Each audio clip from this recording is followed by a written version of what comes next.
Hello everyone.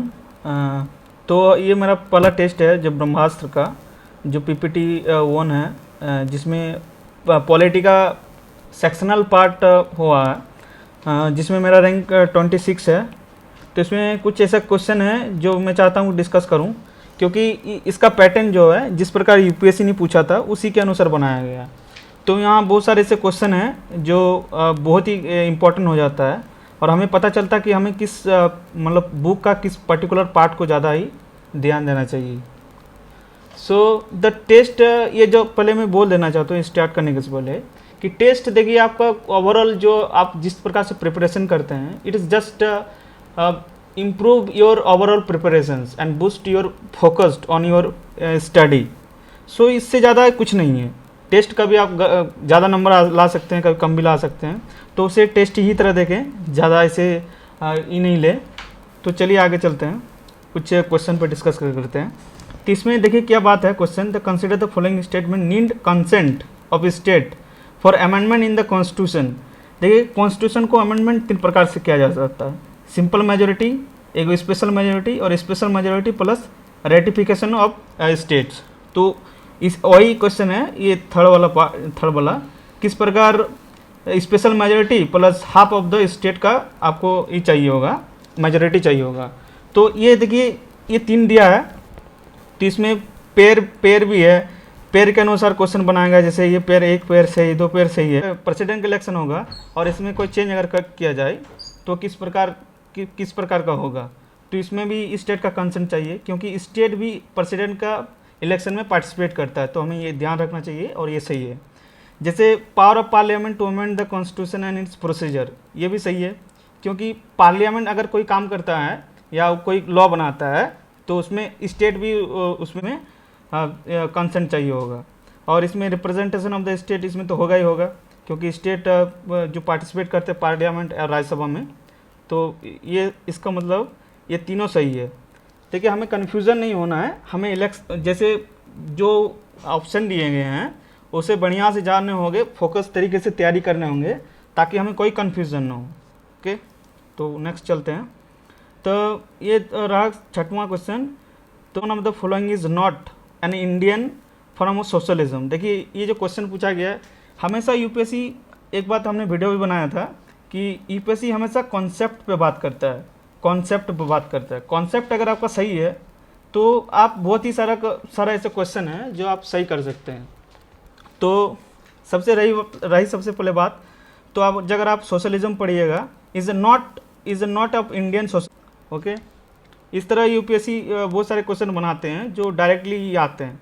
इसमें हमने वो सारे सभी क्वेश्चन ट्रिक किए हैं जो ज़्यादा इम्पोर्टेंट। नेक्स्ट क्वेश्चन पे चलते हैं।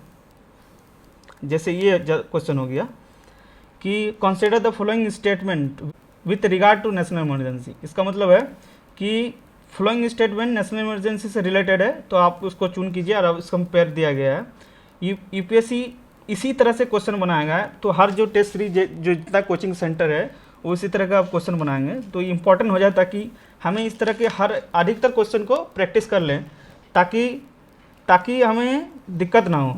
तो the president can declare national emergency when there is a threat of the security of India due to the war, ये सही है भाई। एक्सटर्नल एग्रेशन, ये भी सही है, लेकिन इंटरनल डिस्टर्बेंस के कारण आपका इमरजेंसी नहीं लगता। तो हमेशा देखिए यूपीएससी इस बार क्वेश्चन पूछा था एक बार कि फाइनेंस बिल पे और फाइनेंशियल बिल। देखिए ये क्वेश्चन यूपीएससी इस पर क्वेश्चन पूछा गया, हर आदमी जानता है कि ऐसे फाइनेंस दिया ना कि फाइनेंशियल। हम लोग हर यूपीएससी एस्पिरेंट पढ़ता है कि फाइनेंस बिल और मनी बिल और फाइनेंस बिल अलग अलग होता है, लेकिन यूपीएससी क्या पूछा, यूपीएससी फाइनेंस बिल पूछा। तो हर एक यूपीएससी एस्पिरेंट ये सोचा कि फाइनेंस बिल एक फाइनेंशियल बिल है, तो उसने क्या एक बिल अगर पढ़िएगा तो उसमें लिखा होता है कि मनी बिल जब होता है तो वो लोकसभा में पास होता है, और फाइनेंशियल बिल जो होता है वो लोकसभा और राज्यसभा दोनों में पास हो सकता है। लेकिन यूपीएससी पूछा कि फाइनेंस बिल, तो फाइनेंस बिल में क्राइटेरिया ये है कि finance bill is a money bill only pass by Lok Sabha. तो सभी आदमी ने फाइनेंस बिल को फाइनेंशियल बिल सोच लिया, और उसमें ऑप्शन था कि can be pass by both Lok Sabha and Rajya Sabha, सभी ने उसने ट्रिक लगा जो कि गलत था। इसलिए देखिए ये क्वेश्चन जो है इंटरनल डिस्टर्बेंस ये भी कारण है जिसके वजह से इमरजेंसी नहीं लगता है। तो हमेशा चेतित रहना चाहिए कि किस तरह का क्वेश्चन मिलाता है। देखिए जैसे इसमें 1 2 सही है, ये गलत हो गया। तो हमेशा ध्यान रखिए इस तरह का क्वेश्चन गलत होता है और बहुत ही फोकस तरीके से पढ़िएगा, तभी आप ये सब समझ पाइएगा।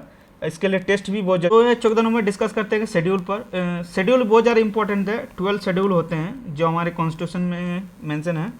और देखिए ये जो ये छोटा सा आपका निमोनिक्स है जो आप याद रख सकते हैं। टी से टेरिटरी हो गया, इसे ए से हो गया एफर्मेशन एंड ओथ, आर से हो गया Rajya Sabha, allocation of the seat of Rajya Sabha. तो ये निमोनिक्स जो है जो आपको हमेशा आसान कर देते हैं बड़े बड़े चीज़ों को याद रखने में। तो देखिए फर्स्ट शेड्यूल क्या करता है कि first schedule list of L state and union territory, ये सही है। The second schedule power of the president governor of जजेस, क्या ये सही है? नहीं, ये सही नहीं है, क्योंकि टी के बाद ई आता है यहाँ जो एमोलमेंट होता है जिसमें आपका जजेस of supreme court, high court, इन लोगों को दिया जाता है, तो उसमें मेंशन है। तो इसका मतलब ये सही नहीं है। The fourth schedule allocation of the seat में राज्यसभा, जैसे हमने देखा सही है, लेकिन क्या फोर्थ सही है? The seventh schedule the division of power between legislative, executive and judiciary. हम तो ये जानते हैं कि सेवेंथ शेड्यूल तो द डिस्ट्रीब्यूशन ऑफ पावर कहते हैं, फेडरलिस्ट है जिसमें कहा जाता है, लेकिन क्या सही है? देखिए लेजिस्लेचर हो गया, लेजिस्लेचर, एग्जीक्यूटिव, ये तो सही है, लेकिन क्या जुडिशरी सही है? नहीं, जुडिशरी सही नहीं है। मैंने आगे में एक क्वेश्चन का डिस्कस किया कि अगर 2 सही है 1 गलत है तो उस क्वेश्चन को गलत ही माना जाता है। तो इन द सेंस यहाँ पर एक गलत माना जाएगा। तो हमारे कितने सही हो गए? क्वेश्चन नंबर, ये तो गलत है, ये तो गलत है, इसको सही नहीं मानेंगे। तो हमेशा देखिए कन्फ्यूजन करने के लिए ऐसे वर्ड यूपीएससी डाल देता है जो आपको लगता है कि सही है लेकिन वो तो सही नहीं होता है। तो इस सब क्वेश्चन में हमेशा आपको ध्यान रखना चाहिए। तो इसमें ऑप्शन 2 सही होगा। ओके, आप देखिए क्या बात कर सकते हैं। A democratic constitution would lose it credibility if अगर एक डेमोक्रेटिक कंट्री क्या अगर लूज कर देगा तो उसका क्रेडिबिलिटी खत्म हो जाएगा, विश्वसनीयता खत्म हो जाएगा। इसका मतलब it is the heavily based of the constitutions of another Nations. ये भाई ये तो क्वेश्चन अल्टर लग रहा है, इसको ऐसे छाटते हैं। It is not based secular ideas, there is no redressals of the breach of the fundamental right, it is the centralise power of the federal unit and the union government. So हमें लग रहा कि ये ज़्यादा option सही है। अगर हमको ये वाला ऑप्शन कुछ पता भी ना हो, अगर इस सब ऑप्शन में पता ना हो, तो ये ऑप्शन देख के हमको लगता है कि अगर फंडामेंटल राइट किसी का ब्रीच होता है तो डेमोक्रेसी पर विश्वास उठ जाता है। जैसे फंडामेंटल राइट में आपको 12 से 35 से आपको फंडामेंटल राइट में मिलता है जो बहुत ही ज़्यादा इंपॉर्टेंट है। तो अगर ये ख़त्म कर दिया जाए, जैसे आर्टिकल 21 लाइफ एंड लिबर्टी के बारे में बोलता है, आर्टिकल 19 फ्रीडम ऑफ एक्सप्रेशन ये सब बात करता है, फ्रीडम देता है, आपको बोलने की आज़ादी देता है, अलग अलग जगह पे घूमने की आज़ादी देता है। अगर ये ख़त्म ही कर दे तो डेमोक्रेसी पर हमारा विश्वास उठ जाएगा। तो इसलिए माना जाता है कि there is no redressal for breach of the fundamental.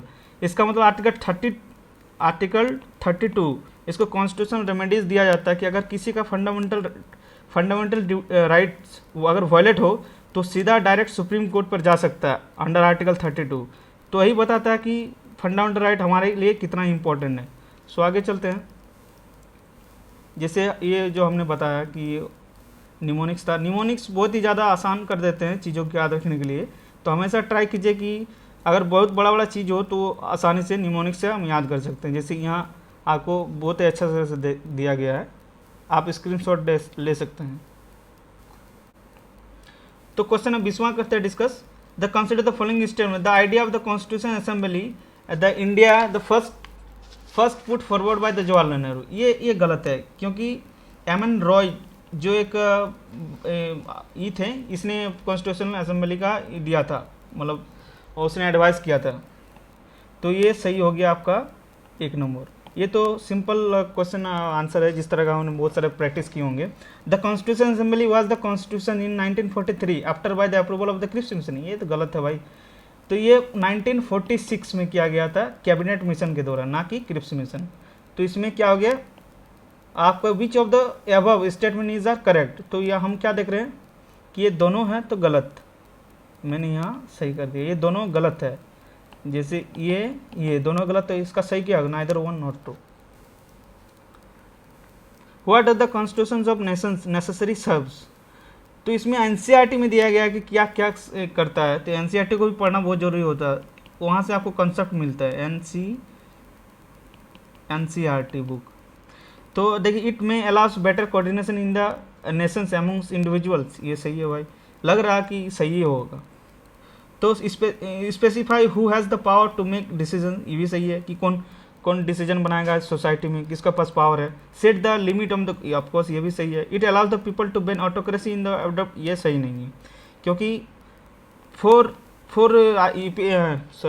NCERT में दिया गया है कि ये जो constitution is nation necessary serves, ये जो तीन हैं ये चीज़ बहुत ही इंपॉर्टेंट होते हैं और जो कॉन्स्टिट्यूशन को नेसेसरीली बनाता है, जिसमें से हमने डिस्कस किया कि किस प्रकार द बेटर कोऑर्डिनेशन करता है कि इंडिविजुअल और नेशन पर किस प्रकार स्पेसिफाई द पावर, कौन पावर, किसके पास पावर है जो लॉ को इम्प्लीमेंट करता है, लॉ को बनाता है, और कुछ गवर्नमेंट के द्वारा लिमिटेशन भी डालता है। सो ये हो गया, ये गलत है, ये सही नहीं है। जैसे 23वां क्वेश्चन देखिए, which of the following is are the demerit of the parliamentary system. हमेशा याद रखिए, कॉन्सेप्ट पर यूपीएससी बहुत क्वेश्चन पूछता है, तो कॉन्सेप्ट को हमेशा याद रखना। कॉन्सेप्ट हमेशा पता होना चाहिए आदमी को कि पार्लियामेंट्री सिस्टम क्या है, प्रेसिडेंशियल सिस्टम ऑफ गवर्नमेंट क्या है, किस प्रकार ये फॉर्म होते हैं, कहाँ कहाँ पाए जाते हैं। तो ये बहुत इंपॉर्टेंट है, ये सबको हमें जानना जरूरी है। और कहाँ से लिया गया है, जो मैंने अभी डिस्कस किया, ये सब पॉलिटी का बहुत ही एसेंशियल पार्ट माना जाता है। ओके, तो which of the following is demerit the parliamentary system of government, the government by amateur, the not conducive and administrative efficiencies. So ये जो क्वेश्चन है बहुत ही ज़्यादा इंपॉर्टेंट हो जाते हैं in the sense. So discuss करते हैं कि गवर्नमेंट बाय एमेच्योर, क्या गवर्नमेंट एमेच्योर होते हैं, इसका मतलब ये बोल रहा है कि गवर्नमेंट हमेशा स्टेबल नहीं रहता है। ये भी सही है कि कभी भी पार्लियामेंट के मेंबर द्वारा, जैसे अगर पीएम चाहे तो कभी भी उसको डिसॉल्व कर सकता है, गवर्नमेंट हमेशा एमेच्योर ही रहते हैं। तो ये सही है, ये डिमेरिट है हमारे parliamentary system. Not conducive and administrative efficiency, हमेशा देखिएगा ये और एडमिनिस्ट्रेटिव एफिशिएंसी नहीं होगा, कोई आप छोड़ देगा, कोई दूसरा पार्टी ज्वाइन कर लेगा, तो इसमें ये भी गलत माना जाता है, हमारा डिमेरिट माना जाता है। क्या सेपरेशन ऑफ पावर है? नहीं, ये तो सेपरेशन ऑफ पावर अलग है, ये तो डील ही नहीं करता, तो ये गलत होगा, ये हमारे डिमेरिट नहीं है। सेपरेशन ऑफ पावर एग्जीक्यूटिव पर, लेजिस्लेचर पर और जुडिशरी पर, तो ये डिमेरिट नहीं माना जाता है। तो ऑप्शन ये गलत हो गया, ये गलत हो गया। तो ऑप्शन क्या हो गया, 1 या 2, तो ओनली 2, इसका ये ऑप्शन सही है। Consider the following element in the basic structure of the Indian constitution. देखिए, बेसिक स्ट्रक्चर बहुत ही ज़्यादा इंपॉर्टेंट है, इसे कभी छोड़ के नहीं जाता है। देखिए, तो 24 नंबर क्वेश्चन डिस्कस करते हैं कि देखिए, बेसिक स्ट्रक्चर पे हमेशा बहुत ही ज़्यादा क्वेश्चन पूछे जाते हैं, ये भी बहुत ही पार्ट होते हैं, पॉलिटी के बहुत ही ज़्यादा इंपॉर्टेंट पार्ट होते हैं, तो ये हमें छोड़ना नहीं है। वो ऐसे बहुत सारे बेसिक स्ट्रक्चर है जिसे हमें याद करना है, जो पॉलिटी एम लक्ष्मीकांत या बहुत सारे ऐसे किताबों में मिल जाते हैं। Harmony between union and state, क्या ये ऑप्शन सही है? नहीं, ये स्टेट नहीं है, ये सही नहीं है। ये हमारे सुप्रीम कोर्ट के द्वारा ये कहा नहीं गया है कि harmony between union and state. क्या ये सही है? क्या ये सही है? Freedom and dignity of the individual, हाँ ये सही है, क्योंकि ये बहुत ही ज़्यादा एसेंशियल पार्ट होता है। बेसिक स्ट्रक्चर मतलब क्या? बेसिक स्ट्रक्चर मतलब पार्लियामेंट भी इसको पास नहीं कर सकता, अमेंड नहीं कर सकता और ना ही इसे ख़त्म किया जा सकता। ये कोर है, ये कॉन्स्टिट्यूशन का पिलर है जो कभी ख़त्म नहीं हो सकता। तो इस तरह से हमें बहुत ही आसानी से याद रह सकता है। Free and fair of election, तो ये भी सही है, क्योंकि इलेक्शन अगर नहीं होगा, इलेक्शन बढ़िया से नहीं होगा तो डेमोक्रेसी खतरे में आ जाएगा। तो ये कॉन्स्टिट्यूशन ही बाद में खतरे में आ जाएगा, इसका मतलब है कि ये भी हो सकता है। तो इसे इस तरह से हम याद रख सकते आसानी से कि ये भी सही है। सो आगे चलते हैं। देख, कंसिडर, ये रहा मेरा ब्रह्मास्त्र 4 का पहला पीपीटी जो सेक्शनल पार्ट था, जिसमें हमने कुछ क्वेश्चनों पर डिस्कशन किया, और मैं चाहता हूँ कि कुछ और जो क्वेश्चन बच गए हैं मैं आगे वीडियो में डिस्कस करूँ। अभी बहुत ही ज़्यादा गर्मी हो रहा है, क्योंकि वीडियो रिकॉर्डिंग करने से पंखा बंद करना पड़ता है, तो गर्मी लग रही है। तो मैं चाहता हूँ कि आगे वीडियो में आप बने रहेंगे और हम बाकी सारे क्वेश्चनों को डिस्कस करेंगे। और ताकि आपको ये समझने में आसानी हो कि इस तरह का क्वेश्चन को हमें ज़्यादा से ज़्यादा प्रैक्टिस करेंगे, ताकि हमें कोई भी कन्फ्यूज़न ना हो कि एग्ज़ाम में इस तरह के पैटर्न आ गया है, इस तरह पैटर्न आ गया है। तो धन्यवाद, अगर आप यहाँ तक बने रहें तो बहुत ही बहुत आपको धन्यवाद और आपका दिन शुभ हो।